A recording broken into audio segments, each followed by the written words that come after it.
إن تجتنبوا كبائر ما تنهون عنه نكفر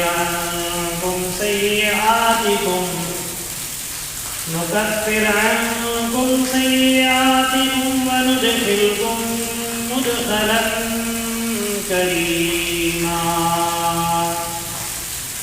صدق الله العلي العظيم وصدق رسوله النبي الكريم ونحن على ذلك لمن الشاهدين والشاكرين والحمد لله رب العالمين.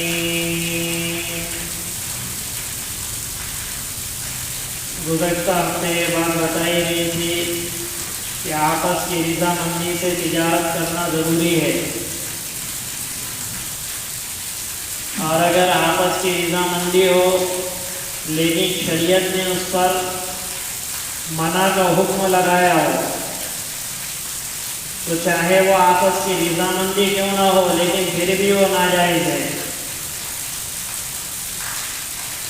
اور کچھ اصول شریعت نے مقرر کیے تھے، دھوکہ نہ ہو، آئندہ چل کے جھگڑے کا باعث نہ ہو، غرر نہ ہو، غیر مقدور التسلیم یعنی جو چیز بیچی جا رہی ہے وہ سونپنے کی طاقت نہ ہو. ان ساری چیزوں کی وجہ سے یہ بیع ناجائز بن جاتی ہے.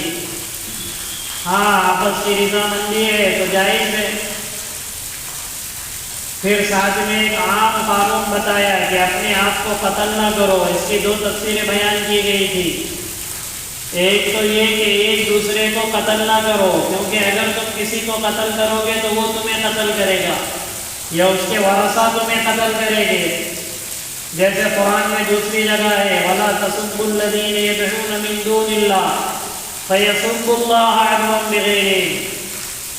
تم بے ایمانوں کو، کافروں کو، بت پرستوں کو گالی نہ دو. اگر تم ان کے بتوں کو گالی دیں گے تو وہ نعوذ باللہ وہ ہمارے اللہ کو گالی دیں گے، برا بھلا کہیں.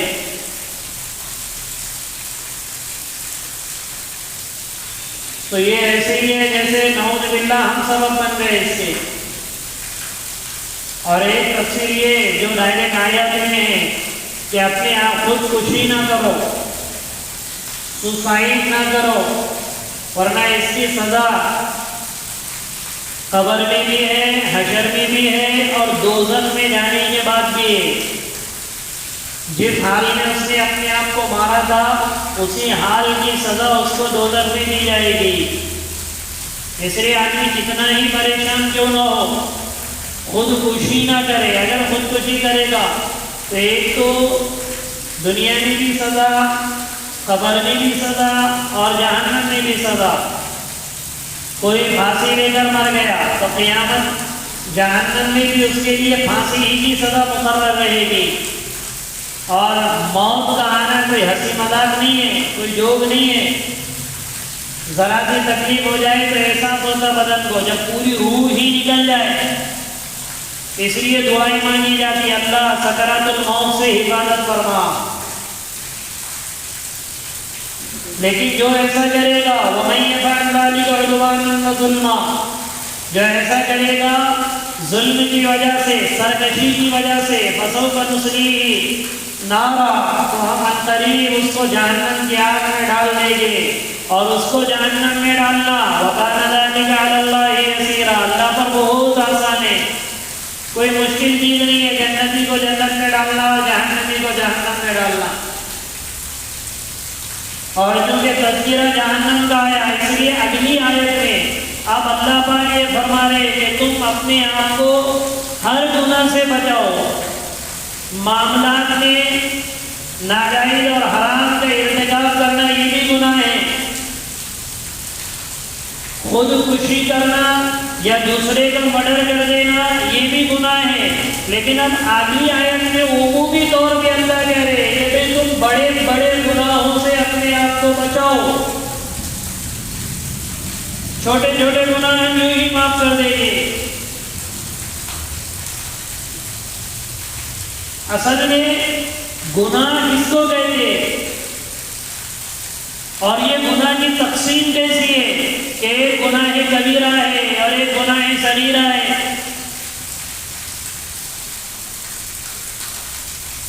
علماء فرماتے سب سے پہلی چیز کہ گناہ کہتے اللہ کی نافرمانی کو، چاہے چھوٹی ہو بڑی ہو تھوڑی ہو زیادہ ہو۔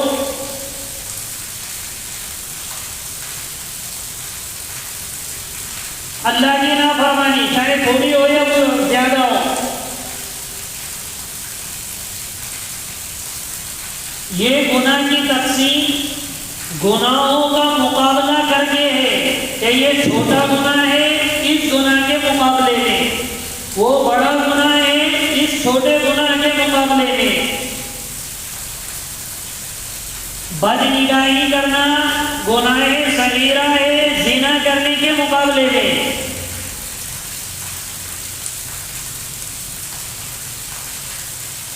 بد نگاہی کرنا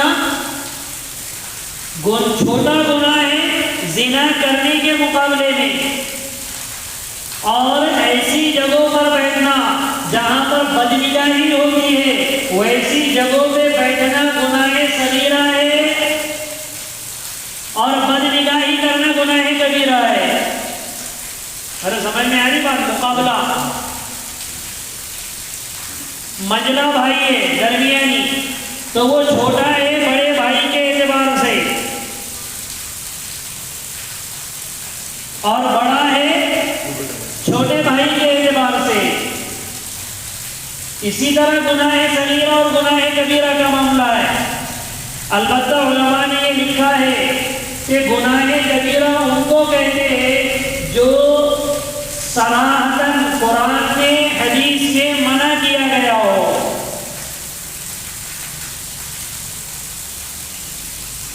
بعض لوگوں نے 70 تک گناہ کبیرہ گنائے ہیں، اور علامہ ابن حجر مکی نے اپنی کتاب الزواجر میں 467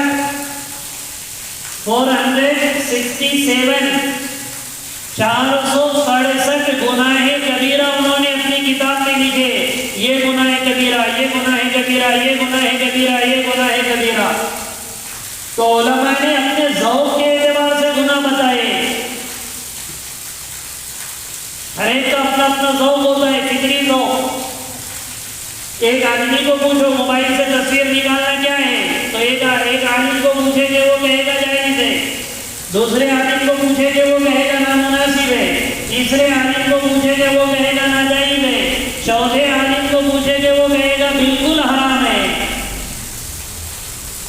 تو یہ گناہوں کے فرق مراتب علماء کی تفسیر کرنے کے اعتبار سے ہوتے ہیں۔ ارے سمجھ میں آ رہی بات؟ ورنہ گناہ ہے۔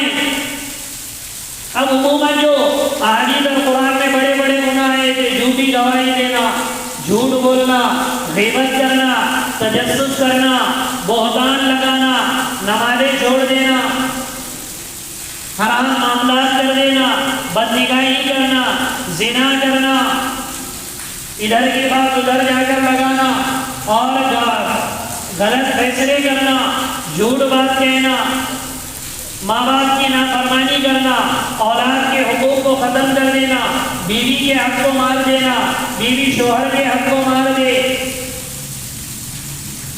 داڑھی کاٹ دینا، ٹخنوں کے نیچے پاجامہ لٹکانا، یہ عموماً یہ کہا جاتا ہے کہ یہ گناہ کبیرہ ہے۔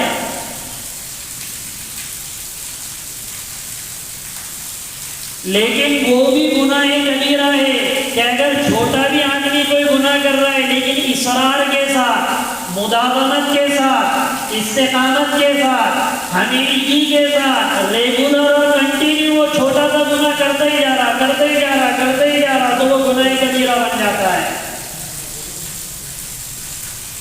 چھوٹا بھی گناہ کرے، اس لیے محتاط علماء یہ فرماتے گناہ نام ہے اللہ کی نافرمانی کا، چاہے چھوٹا ہو یا بڑا ہو۔ جس کی مثال دی حضرت تھانوی رحمت اللہ علیہ نے، چھوٹی چنگاری ہو یا بڑا آگ کا انگارہ ہو، آدمی دونوں سے اپنے آپ کو بچاتا ہے۔ ارے بھائی بچاتے نہیں بچاتے، چنگاری ہو تو درمیان میں آ کے کھڑے ہو جائے گا، چلو چنگاری ہے، وہ چنگاری آپ کو جلائے گی نہیں تو آپ کے کپڑے کو سوراخ کر دے گی، نقصان تو پہنچائے گی نا۔ ہاں آگ کا انگارہ ہے تو وہ آپ کو بھی جلائے گا، کپڑوں کو بھی جلائے گا، لیکن اگر چنگاری ہے تو بے وقوف ہے وہ یہ کہ ارے خالی کپڑے جلیں گے۔ اسی طرح تھوڑا بیت الخلا ہو یا زیادہ پاخانہ ہو، نجاست نجاست ہے، ایک آدمی نجاست کو ہاتھ لگا رہا، نہیں تھوڑی سی کر کے تم کر رہا ہو زیادہ ہے تو میں خود ہاتھ نہیں لگا رہا، تو بے وقوف کہے گے اسے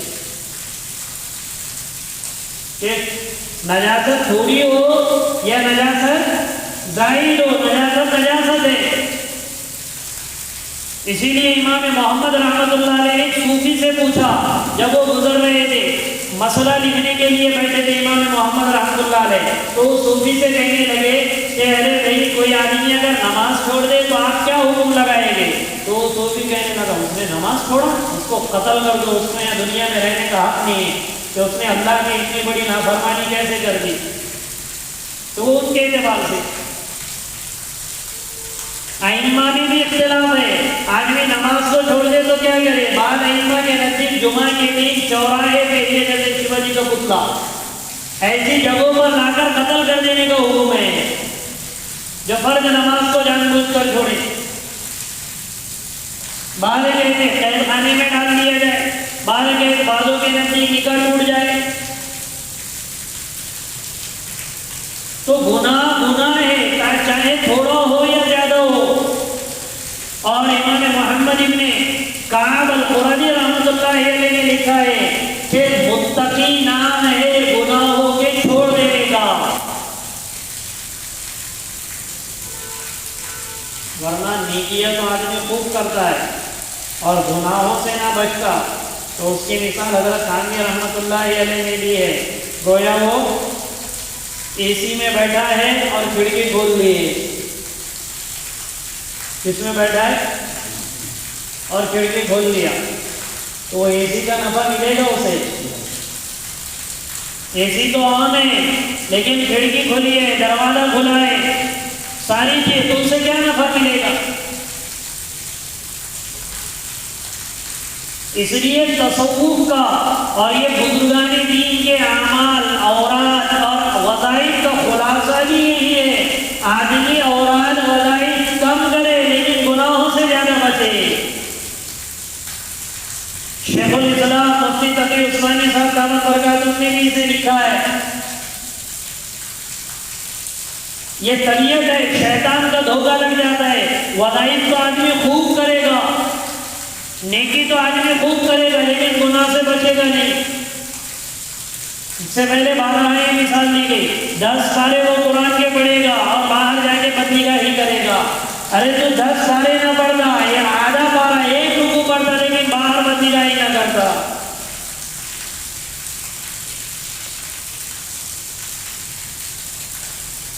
آدمی خوب صدقے دے گا، خود خیرات کرے گا، مسجدوں کو پیسہ لگائے گا، مدرسوں کو پیسہ لگائے گا، لیکن اپنی کمائی کو حرام پر لائے گا، مشکوک کرے گا کچھ سمے۔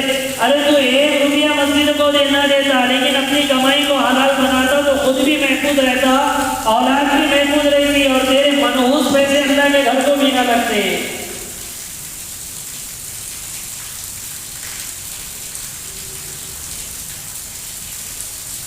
گناہوں کی ظلمت بڑی خطرناک چیز ہے، آدمی اعمال تھوڑے کرے لیکن گناہوں سے بچے۔ اس کا مطلب یہ نہیں کہ اعمال نہ کرے، اس لیے حضرت تھانوی رحمۃ اللہ علیہ نے لکھا ہے مجاہدہ نام ہی ہے گناہوں سے بچنے کا نام۔ کھانا چھوڑ دیا، سونا چھوڑ دیا، بات کرنا چھوڑ دیا، کچھ نہیں کر رہا اور حاجی ملنگ بابا بن کے بیٹھ گئے لیکن گناہ کر رہا ہے، اس کی غیبت کی، اس کی غیبت کی، ادھر جھوٹ بول دیا، ادھر کچھ کر دیا، تو یہ جتنا کیا کرا ہے نا سب بیکار ہے، کیونکہ اس کے اثرات کو ختم کر دیتا ہے۔ چاہے بڑا گناہ ہو چاہے چھوٹے گناہ تو اللہ یوں ہی معاف کر دیتے، جیسے ہاتھ کے گناہ، پاؤں کے گناہ، یا پھر زبان کے کوئی کسی کو نامناسب بات کی، آپ وضو خانے پر بیٹھ جائے۔ حدیث میں جناب محمد رسول اللہ صلی اللہ علیہ وسلم نے فرمایا کہ آدمی جب وضو کرتا ہے تو ہاتھ دھوتا، ہاتھ کے گناہ جھڑ جاتے، چہرہ دھوتا، کان، ناک، آنکھ کے گناہ جھڑ جاتے، کلی کرتا، زبان کے گناہ جھڑ جاتے، ہاتھ دھوتا، ہاتھ کے گناہ، پاؤں دھوتا، پاؤں کے گناہ۔ تو یہ گناہ صغیرہ ہے۔ حضرت گنگوہی رحمۃ اللہ علیہ نے لکھا ہے اگر آدمی گناہ کرتے وقت توبہ کی نیت کرے تو اللہ بڑے بڑے گناہ بھی معاف کر دیں گے۔ کیا انعام ہے اللہ کا!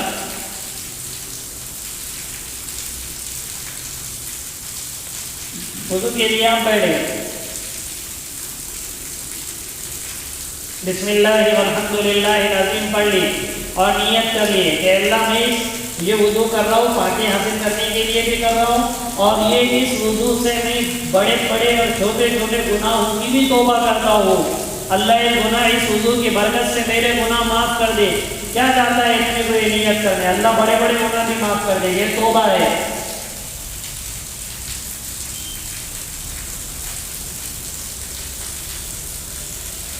تو چھوٹے چھوٹے گناہ تو اللہ یوں ہی، اسی کو اللہ کہہ رہے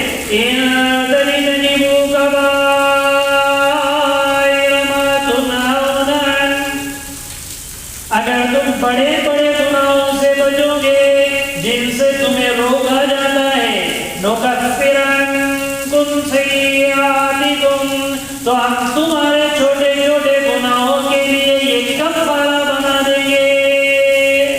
تم بڑے بڑے گناہوں سے بچو، چھوٹا گناہ اگر تم کرو گے تو ہم یوں ہی اعمال کے ذریعے سے وہ معاف کرا دیں گے۔ وَنُدْخِلْكُم مُدْخَلًا کریما، اور ہم تمہیں عزت کی جگہ میں داخل کر دیں گے، یعنی کس میں؟ جنت میں۔ اسی سے بعض خوارج کا مذہب یہ ہے کہ جو بڑے بڑے گناہ کرتے، اسی طرح معتزلہ وغیرہ کا یہ لوگ کہتے ہیں کہ اگر آدمی بڑے بڑے گناہ کر دے نا تو اس کے لیے جہنم واجب ہے، پھر وہ نہیں نکلے گا۔ لیکن اہل سنت والجماعت کا عقیدہ یہ ہے کہ آدمی اگر بغیر توبہ کے مرا ہے، ہو سکتا اللہ اسے معاف کر دے، لیکن وہ جہنم میں جائے گا، اپنے گناہ کی سزا بھگتنے کے بعد پھر جنت میں آئے گا۔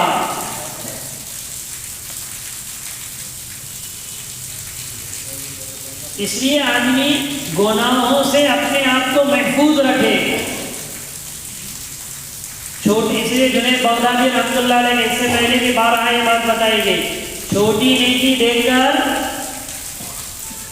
چھوڑنا نہیں، اور چھوٹا گناہ دیکھ کر کرنا نہیں، کیونکہ ہو سکتا وہی نیکی ہمارے لیے آخرت کا ذریعہ بن جائے، جنت کا ذریعہ بن جائے، اور اگر چھوٹا گناہ کیا چھوٹا سمجھ کر، ہو سکتا اللہ اس پر پکڑ کر دے کہ چھوٹا کیوں نہ، لیکن میری نافرمانی تھی۔ اس لیے آدمی اعمال تو کرے، لیکن اعمال کے ساتھ گناہوں سے اپنے آپ کو بچائے، لایعنی سے اپنے آپ کو بچائے، بےہودہ کاموں، بےہودہ باتوں سے اپنے آپ کو بچائے۔ تم بھلی بات کہہ نہیں سکتے تو بری بات بھی نہ کہو، بھلی بات نہیں کہہ سکتے تو۔ اس لیے ابو ذر غفاری رضی اللہ تعالیٰ عنہ سے اللہ کے رسول صلی اللہ علیہ وسلم نے فرمایا، منتخب میں بھی روایت ہے لایانی میں، بھلی بات کہنے سے، بھلی بات کہنا بہتر ہے چپ رہنے سے، اور چپ رہنا بہتر ہے بری بات کہنے سے۔ خاموشی سے من صمت نجا، جو خاموش رہا اس نے نجات پائی۔ سارے مسئلے یہیں پہ اٹکتے ہیں زبان سے۔ اس لیے خوب ہم جتنا اپنے سے ہو سکے اپنے آپ کو گناہوں سے بچاؤ۔ بعض مرتبہ آدمی بہت عمل کرتا، تسبیح خوب کرے گا اور گالیاں دے دے گا، تسبیح خوب کرے گا اور غیبت کرے گا، قرآن خوب پڑھے گا اور بدنگاہی کرے گا، دعوت کا کام خوب کرے گا لیکن برائی کرے گا۔ اللہ کے راستے میں مال خوب خرچ کرے گا، مسجد میں بھی لگا رہا، مدرسے میں بھی لگا رہا، غریبوں کو بھی لگا رہا، لیکن کاروبار میں ڈنڈی مار رہا ہے، دھوکے سے کما رہا، اس کی ٹوپی اس کے سر میں پہنا رہا. تو آدمی خیر کے کام ہوتے تو کرنا، لیکن گناہوں سے حتی الامکان اپنے آپ کو بچانا. زہر تھوڑا ہو یا زیادہ ہو آدمی کو مار ڈالتا ہے، مار ڈالا نہیں تو نقصان تو پہنچائے گا. چھوٹا بچھو ہو یا بڑا بچھو ہو، چھوٹا سانپ ہو یا بڑا سانپ ہو، ڈس لے تو ضرور نقصان پہنچائے گا. ایسے گناہوں کی ظلمت ہوتی ہے. اسی لیے اللہ کے رسول صلی اللہ علیہ وسلم نے فرمایا کہ جب آدمی کوئی گناہ کرتا ہے تو اس کے دل میں ایک سیاہ نقطہ پڑ جاتا ہے، اگر وہ توبہ کر لے تو دھل جاتا، توبہ نہ کرے تو دوسرا نقطہ، تیسرا، اور ایک وقت آتا اس کا پورا دل سیاہ بن جاتا ہے، جس کو قرآن نے کہا کلا بل ران علی قلوبہم ما کانوا یکسبون. اور گناہوں کے بچنے میں اور نیکیوں کے کرنے میں، یا گناہوں کے کرنے میں اور نیکیوں کے نہ کرنے میں اللہ نے وسعت رزق بھی رکھی ہے اور تنگی رزق بھی رکھی ہے. جو آدمی گناہوں کا خوب عادی ہونا اس کے رزق میں برکت نہیں ہوتی. کثرت سمجھ میں آئے گی، بہت کما رہا ہے، بہت پیسے آ رہے ہیں، لیکن جانے کے راستے بھی ویسے اللہ بنا دیتا. اور ایک آدمی نیک ہے، گناہوں سے بچتا ہے، تھوڑی سی آمدنی ہے، اللہ اس تھوڑی سی آمدنی میں اس کی ضرورت پوری کر دیتا. ضرورت پوری ہونا ہے. ایک آدمی ایئر کنڈیشن لگا دے، مخمل بچھا دے، قالین بچھا دے اور کنب میں لگا دے اور اس میں اسے نیند نہ آئے، تو یہ راحت ہے؟ یہ آرام ہے؟ سب کچھ ہونے کے دور سے تو لوگ دیکھیں گے، ارے واہ قالین ہے، اور کیا اس کو نیند آتی ہوگی، لیکن اسی کو پتہ آتی ہے نہیں آتی ہے. اور ایک آدمی ہے، پتھر کا گھر ہے، مٹی کے گھر ہے، اور چٹائی میں ڈال دو، گر جائے تو فوراً نیند لگ جاتی. تو پھر یہ سکون میں ہے یا وہ سکون میں؟ اس لیے کثرت اور برکت میں یہی فرق ہے. کثرت آتی ہے بے برکتی کے ساتھ، اور برکت آتی ہے اطمینان اور راحت کے ساتھ. اسی لیے قرآن نے کہا وَلَوْ أَنَّ أَهْلَ الْقُرَىٰ آمَنُوا وَاتَّقَوْا لَفَتَحْنَا عَلَيْهِمْ بَرَكَاتٍ مِّنَ السَّمَاءِ وَالْأَرْضِ. اگر یہ متقی لوگ، اللہ سے ڈرنے والے لوگ، یہ بستی والے اگر یہ اللہ سے ڈرتے، تقویٰ کہتے گناہوں سے بچنے کو. کس سے بچنے کو؟ آدمی تصویر لے کر نہ چلے، آدمی صافہ نہ باندھے، آدمی بہت ایک دم پنڈلی تک شرٹ نہ لگائے، لیکن گناہوں سے بچتا ہے. مسنون اعمال تو ہے ہی، سنتیں تو ہے ہی، اس کے بغیر تو چارہ نہیں ہے، لیکن اعمال یہ کرتا ہے کہ وہ اپنے آپ کو گناہوں سے بچاتا ہے.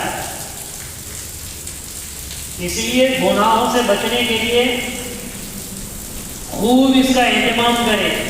وسعت رزق، اللہ نے کہا اگر یہ بستی والے اللہ سے ڈرتے تو ہم ان پر آسمان اور زمین سے برکتوں کے دہانے کھول دیتے، لیکن وہ اللہ سے ڈرنے والے نہیں ہوئے. عربی سمجھ میں آ رہی بات؟ اس لیے گناہوں سے بچیں گے، اللہ وہی چیزیں حلال طریقے سے دے دے گا، وہی تھوڑی سی چیز میں اللہ اپنی ضرورت پوری کروا دیں گے. اور آدمی گناہ سے نہیں بچے گا، نہ حرام دیکھ رہا نہ حلال دیکھ رہا، بس کرتا ہی جا رہا، تو اس کے لیے ویسے دروازے نہیں نکل جاتے.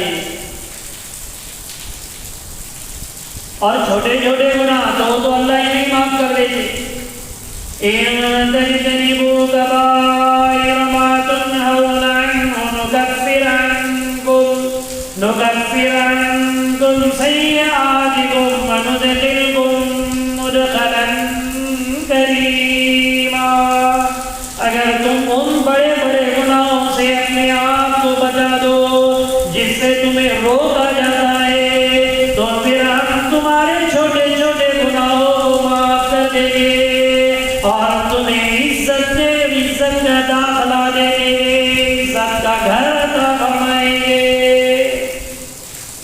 اس میں مومن کی اور کافر کی کوئی قید نہیں ہے، لیکن اصل تعلق ایمان والے سے۔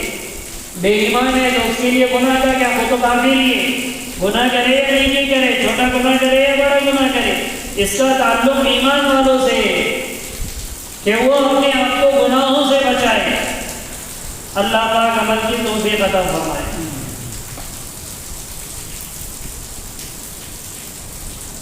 جو قربانی کے کچھ مسائل ہے